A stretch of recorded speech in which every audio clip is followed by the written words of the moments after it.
Hi everyone, welcome to Bottom Syndicate. I'm your host, Joyce Strong. Bottom Syndicate is about people who have a story to tell to inspire others to consistently, persistently pursue their potential. Rock Bottom is an opportunity to learn, change course, and tell your story to help yourself and help others. Your secrets are the prison of your emotions. Ask for help, tell your story. I have as my guest today Elizabeth-Leigh Bradley. Hi, Elizabeth. Hello. Thank you so much for coming. Well, thank you for having me. I'm looking forward to hearing you tell your story today. Well, thank you. Yes. And just so the audience knows, Elizabeth is from Everyday Caregivers, and you can find her at everydaycaregivers.com.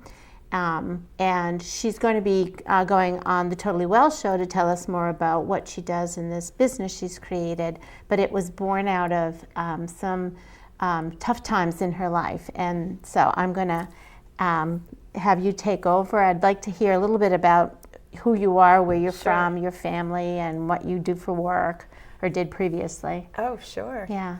So I'm originally from Oklahoma. Oh, you are? I am, yes, in a little town called Muskogee, Oklahoma. Yeah. And I moved to the Northeast, oh my goodness, probably about 24 years ago now for school to study marriage and family therapy. It's something that I've wanted to do almost my entire life. I think it was around the 6th grade when I first discovered psychology and therapy and opportunities to help people grow and become a better version of who they were. And so I just got on that path and found myself in Springfield, Massachusetts, studying to become a marriage and family therapist. And after I graduated, I worked with inner city families who were having challenges with their kids and doing in-home work, which was really exciting. Found myself in Connecticut, where I currently live in Ellington, Connecticut, and have continued pursuing therapy in relation to families. And I became the chief clinical officer of a mental health and substance abuse agency down in southern Connecticut, while at the same time teaching at various universities within Connecticut and Massachusetts, helping the new population of therapists become born. Are you still doing that job? I am not. Okay. No. I have left both the nonprofit sector and the education field to pursue my efforts in helping caregivers. And which leads me to why I'm here today. Life was wonderful. Life was fantastic. You're married? I am married. I was kids? married in 2009. I do not have any children. My husband has a son from a previous marriage. Yeah. And life was wonderful. I was doing everything I had set out. I'm a little bit of a type A person, so every 6 months I kind of sat down and mapped out my goals and how I was going to achieve them, and just kept progressing in life as scheduled, right? Yeah. And then I think there's a saying that goes something like, if you want to hear God laugh, tell him your plans, right? Yeah. So I just kind of got a little bit in that space of just, this is life unfolding as I expected it to. And like many families in America, my family is no different. We have been struck by mental health and substance abuse. And so I've been a caregiver for a very good many years. If I could repeat that and say, in correct English, say I've been a caregiver for many years of my life. So this was with your family of origin? Family of origin, yes. And I was co-caregiving with my mom, who was back in Oklahoma, and me being in the Northeast. And then as the years progressed, my mom started to have age-related medical conditions. Who were you caring for before your mom? So my youngest brother is an addict and has been an addict for a very long time, and was in and out of rehab for a good amount of his life. And so my mom and I were continuously, me being the therapist in the family, right? My mom had as one would expect, developed depression as a result of that. And some other family members had been experiencing some major depression. And so we were trying to manage all of those different situations within the family. And we were able, for the most part, to handle them as they arose. And as a team, worked on them together. But it was the core primary caregivers were my mom and I. During that time, my mom took the brunt of caring for my dad's parents, both of whom had cancer. And then my mother's mother passed due to natural causes. She died in her 90s. And it was a span for her of about 20 years of literally everyday caregiving for people that she loved dearly and that she would, she wanted to help take care of. And then I would be her sounding board and pick up in those moments when she was exhausted and wasn't able to do things. I'd fly back home and kind of pick up where she left off in that moment in time. And then as a result, after my mother's mother, my grandmother, passed away, I started to notice my mom not doing all that great. And then in 2017, in February of 2017, I got a call from my mom who was very upset and saying that she went in for a procedure or for a doctor's visit, and they told her that it's likely that she needs to have open heart surgery. Yeah, and that was tough, and so it was just like, okay, what do we got to do? You jump back into this. What's the plan? How are we going to work this out? And at the time, I had just, I had no longer been in the nonprofit, and I was just teaching psychology at the University of Hartford. And I went to my department chair and I was like, how can I be there for my mom and yet not be physically present? And I was very fortunate in that he worked alongside of me to help get my classes transition from being in the classroom to being online.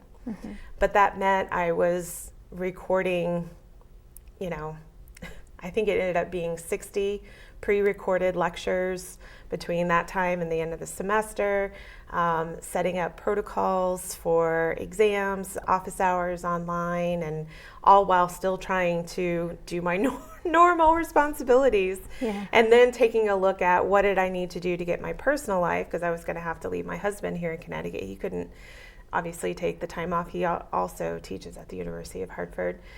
And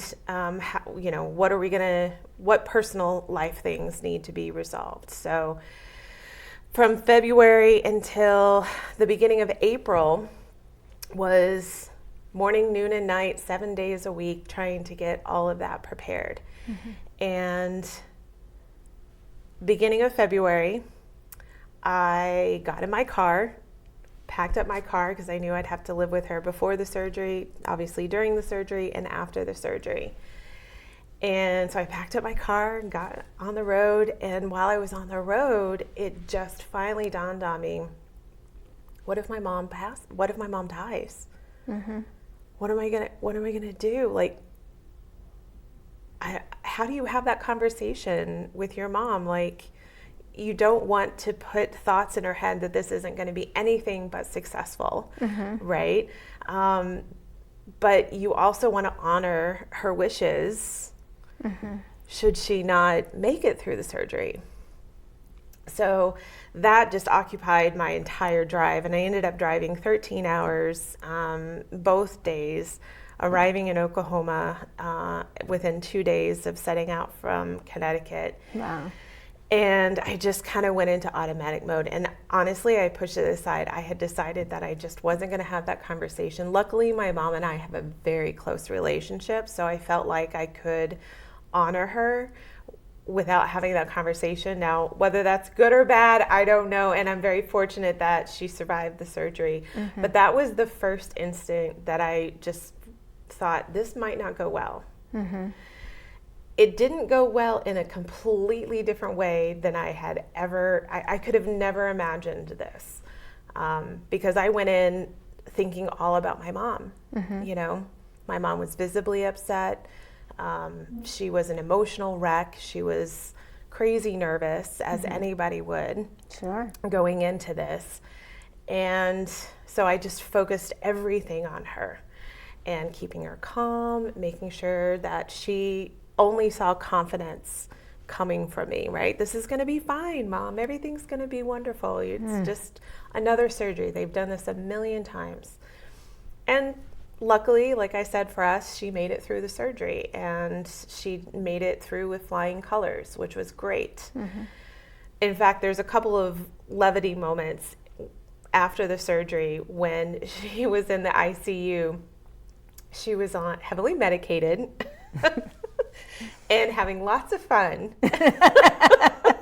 with everybody, flirting with the nurses, the male nurses, which was new to me. I had never seen my mom flirt at all, ever. She's just not that type of person, right? And one of the male nurses came in and she was all like, oh, when I get out here, you want to go have drinks? And I'm like, you don't even drink, Mom. I've never seen you drink. Like, what? Anyway, she had all of us in stitches, which was great. And it was good to see that from her. But the real work started when we got home. Yeah. And I don't know if you or if anybody else has had to take care of someone who's had open heart surgery, but they can't do anything for themselves. And they can't push, pull, or lift more than 10 pounds, which I have learned in reference point is about a gallon of milk. Yeah, yeah. They can't take a shower. You know, they can't be left alone to take a shower because they can't lift their arms more than 90 degrees. And so they can't really take care of themselves. And at night, she needed help getting out of bed, going to the bathroom, doing all of the normal things that we take for granted. And while I have siblings at home in Oklahoma, I was the one that came from Connecticut. I'm the only girl, right? And so it was just normal, or society tells us it's normal for the female of the family to step in and do some of the caregiving. And that was our family. And so morning, noon, and night, I was helping my mom live. And it was the honor of my life. My mom is my best friend. There is nothing on this earth, still to this day, that I wouldn't do for her. But I didn't consider or plan for any of the effects on me. And about 2 months into it, I started to have a reaction that I never saw coming, because this is the person that I would do anything in this world for. And it sounds like you spent a lot of time boxing your feelings and not paying attention to them and putting on an act to be the supporter. Right. Without any respite. Right. Being the educator that I am, of course, you know, I was researching vigorously before getting to Oklahoma how to take care of someone who has open heart surgery, right? And so I wanted to be that really good caregiver that my mom has been for so many of us in our family. And I never saw her break down once in her caregiving. She would tell me she's exhausted, or, you know, when she was depressed, that just made sense to me. Of course you're going to be depressed. Your son is an addict, and what you're doing isn't helping him, right? He's not in a place where he is receiving that help. And so those things made sense to me. But here my mom was being the perfect patient, right? And I was following all of the orders myself, right? Being that type A, dutiful daughter. And so when I started to have this reaction of being angry that I was the only one there, being angry that nobody stepped in to say, hey, you need a break, right? Go to a hotel, get some sleep, right? My husband is one of the kindest people I have ever encountered in my life, outside of my mom. And for him, he was like, I'm coming down and I'm going to give you a break. And I was like, oh, thank goodness, right? My knight in shining armor. And he came down and I was trying to ask for help while I was gone so I could spend time with my husband for others to step in and help take my mom to doctor's appointments, just visit with her so she wouldn't get lonely. And because all of the studies, right, learning about how loneliness can negatively impact recovery and your internal organs and things like that. And it was met with, well, it's not really good for us to take time off from work right now, or the kids have this going on, or we have this trip planned. And then you talk about family dynamics, right? Just like many families in America, there are some family members who don't get along with other family members, and so trying to manage that, right, became a barrier and a challenge. And so it was just like, well, I need a break, so I'm going. But then I went to go pick up my husband, and the moment he got off the plane, he's telling me all of his stressors in life. And I'm just like, I literally pulled over to the side of the road and I said some few choice words, and I was like, are you kidding me? Really? I've just spent months without any help, any support, taking care, basically helping my mom live, making sure that she survives. And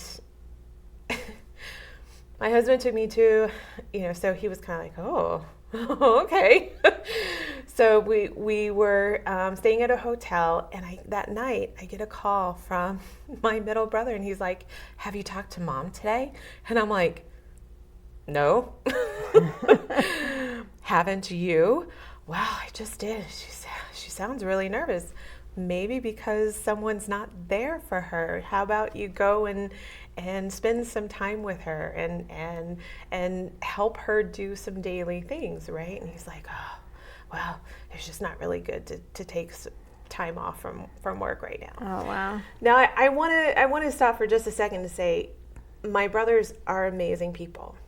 It's not ingrained in them to see my mom like this and to interact with my mom like this. But I'll get back to that in a second. So my husband is still every day, oh, let's go here, let's go there. And I'm like, I just want to sleep. I feel like I haven't slept because my mom would call me on the cell phone whenever she needed to get out of bed to go to the bathroom. Yeah. Right? So I wasn't getting any sleep. And we're talking at least 2 months into the recovery now. Wow. So I haven't slept more than I would imagine 3 or 4 hours a night over this time period. I'm not really eating all that well. I'm chugging back sodas because I'm trying to keep, in my mind I'm thinking caffeine will keep me awake and alert, which is the complete opposite, right? But in my mind, that's where I went. I wasn't able to really leave the house.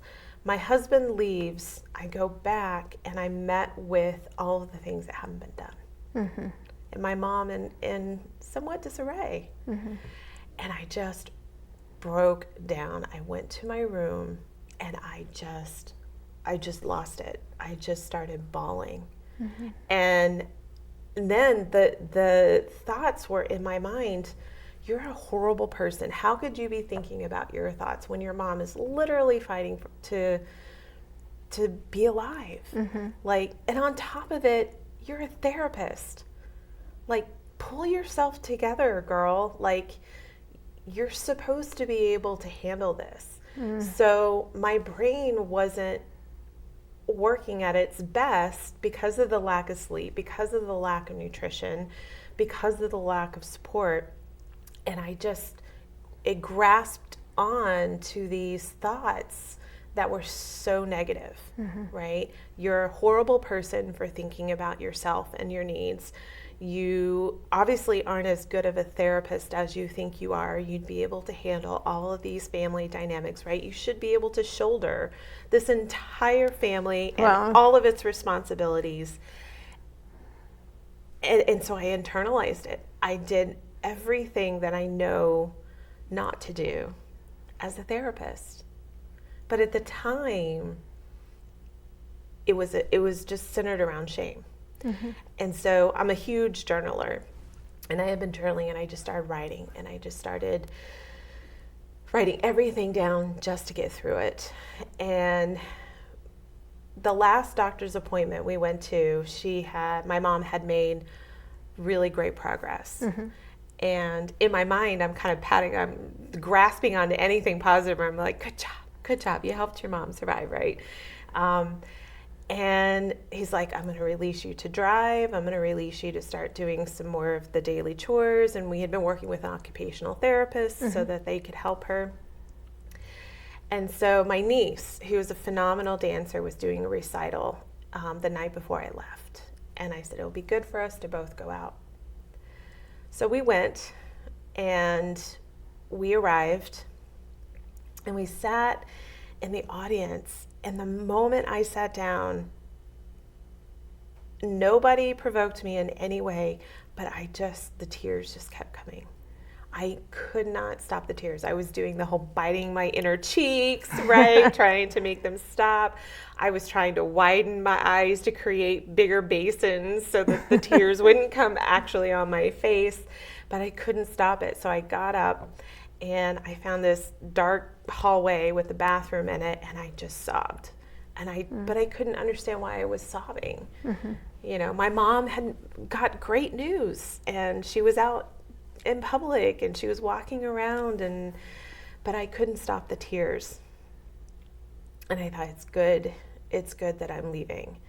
And so I left the next day. I left. Nobody said a word to me afterwards. I have no idea what my facial expressions, or you know how sometimes after you cry your eyes get all puffy, I have no idea if that's how I looked, but nobody said anything to me, so I thought, okay, good, I've masked that well. And I got home. We got home that night, and I was leaving the next morning, and it really could not have come at a better time. And I thought, okay, Elizabeth-Leigh, you're going to have 2 days to pull it together, right? Cry all you want on the road, in the car. Nobody is going to see you. I love to sing in the car. I'll be like, I'll just turn up the radio and sing in the car. I'll get to the hotels, nice comfy bed to sleep in. Nobody telling me I can go to bed at 4:00 in the afternoon if I want to. Nobody's going to need anything from me. And then again, I was shocked. I got in my car, and not one time did I turn on the radio. I didn't have the emotional energy to turn on the radio. I didn't have the emotional energy. Just a heads up that we have 5 minutes to finish your story. I hadn't even gotten to the good part. So I didn't turn on the radio once. When I got to the hotel, I never left the room. I got home, and I thought, okay, what's happening? You're not all better. And smiling felt like I was lifting 300 pounds. Oh, wow. Talking to people was a major task for me. I'm sure that many conversations I had weren't as pleasant as they used to be because I just didn't have the energy behind them. And one day I was out on my porch, and I said, I was journaling. I thought, I'm just going to look back on my journey and see if I can kind of logically figure this out. And I read page after page, Joyce, and there was probably 20 pages when I was talking about killing myself. I felt so alone. I felt so disconnected. And I thought, if you were a good person, people would have helped you. You must not be as good of a person. And it was the first time in my life that I had ever thought about killing myself. But I did. I thought, my time on earth, I've served my purpose, right? So that was really hard to see in my own handwriting that I was talking about killing myself. And I thought, whoa, I've got to do something right now. And so I just started Googling support for caregivers. And while there's amazing resources out there to help people learn how to care for the person, there really wasn't much beyond the blog directive of make sure and take care of yourself or ask for help, both of which I was trying desperately to do. So I realized that I had to start talking about it. And that was really hard because I didn't want my husband to start looking at me differently, and I didn't want my mom to feel like she had done anything wrong. But I knew I had to do something. So I texted my husband. I was like, you have to come home. And he came home, and I just, through tears, which I'm sure it was barely audible, told him that I was having suicidal ideations. And he just hugged me like he's never hugged me before.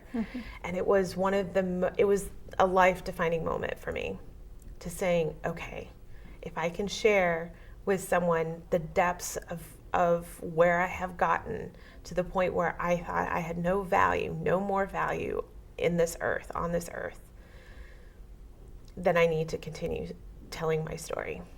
And so the next person I had to tell was my mom. And here's the really interesting part.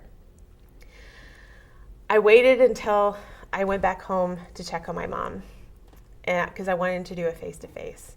And I shared with my mom how bad my mental health and emotional health had gotten. And she, through her own tears, looked at me and said, I've had those same thoughts. And it was like, whoa, I'm not alone.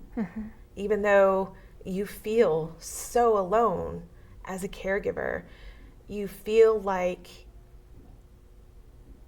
the relationships that you had were only in good moments, and that in bad moments you really had nobody but yourself.